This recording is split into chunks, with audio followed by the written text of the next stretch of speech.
Epstein's prison guards may have been caught in a cover-up. New reports show that a prison guard received random deposits and Googled Epstein's name minutes before his body was found. No wonder they started Operation Epstein Fury.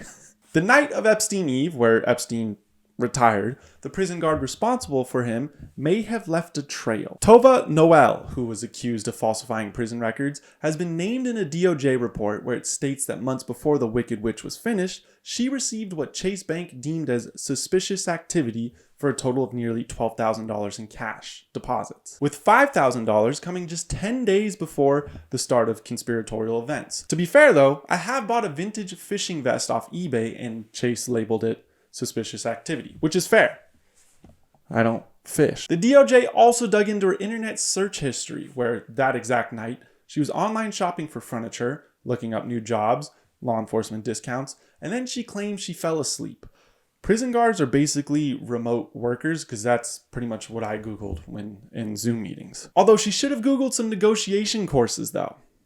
$12,000 just to cover this all up? I mean, she could have at least read the greatest book on negotiating of all time. It does end with you in a war with Israel, but hey, at least you learned some basics, you know? She then claims she went to sleep, but guards are required to do checks every 30 minutes. And when she claims she was asleep on the missing minutes of footage that were missing but now no longer missing, don't worry about that detail. The FBI would never lie. An orange blob, and no, that wasn't an insult about Trump, is seen walking into Epstein's cell. Now, the claim is she was passing out linens, but she's never done that before. And the linens were the same color as what Epstein used to allegedly alt-delete himself or someone. The next morning, just 40 minutes before the body was discovered in the cell, she Googled latest on Epstein in jail. I mean, why Google that? You knew. You were there. Her lawyers deny it, but it kind of feels like if the glove fits, you know? So do you think she did it, or was this just planted evidence? Let me know.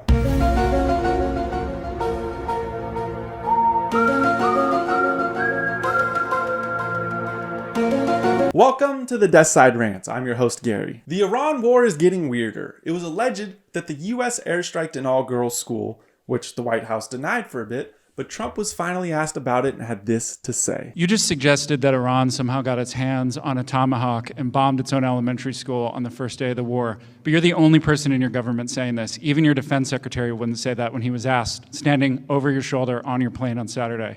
Why are you the only person saying this? Because I just don't know enough about it. I think it's something that I was told is under investigation, but tomahawks are used by others, as you know. Well, that doesn't make sense, because the tomahawk is made by Raytheon.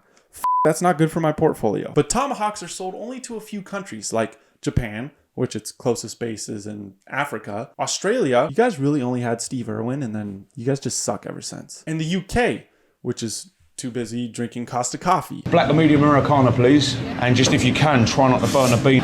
Oh, they fucking burnt the bean, right. I love that dude. But some politicians still have his back on this. Well, Sean, as we sit here right now tonight, the threat of terrorist attack is higher now than it has been in decades. Why the f*** do we do this?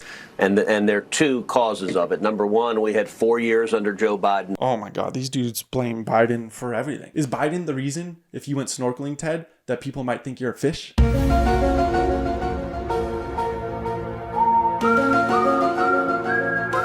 know what you're thinking. Gary, that wasn't mean enough. I know. I had 3 different variations of that joke. But whatever. Can someone just man up and finally say why we are in this war? Because no one's gave a motive. Forget it. I'm not with you. I'm with Israel. I will be with Israel to our dying day. All right, well, I didn't expect someone to come out and say it like that, but okay. That is Senator Lindsey Graham, another politician who is anatomically deficient, just admitted why we striked Iran. But this has caused some nervousness in the world, you know, just a tire war in the Middle East for no real stated reason. So Trump has assured everyone that Iran is losing in the Strait of Hormuz, Hormuz, whatever, which is a vital oil trading route that Iran controls, is safe. And now we're going to look very strongly at the Straits. The Straits are in great shape. We've knocked out all of their boats. They have some missiles, but not very many. I think we're in very good shape.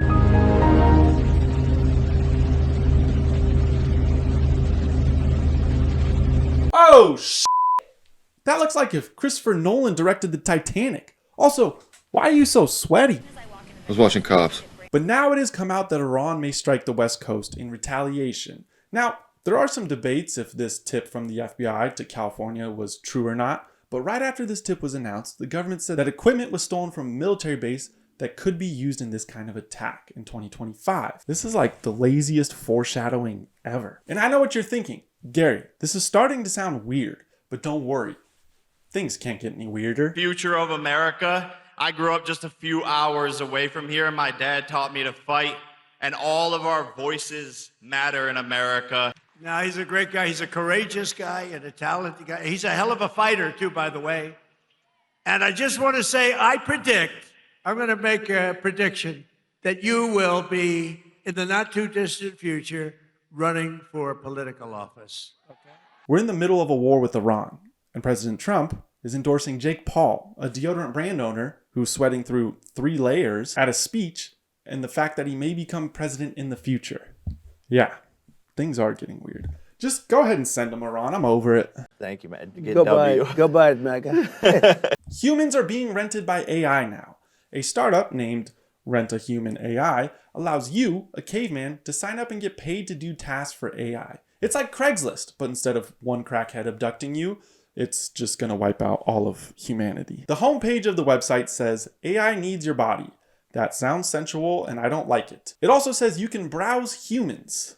Was this like made by Epstein? One of the tasks an AI agent is asking for is helping understanding human feet. All right, this wasn't made by Epstein. It was made by Quentin Tarantino.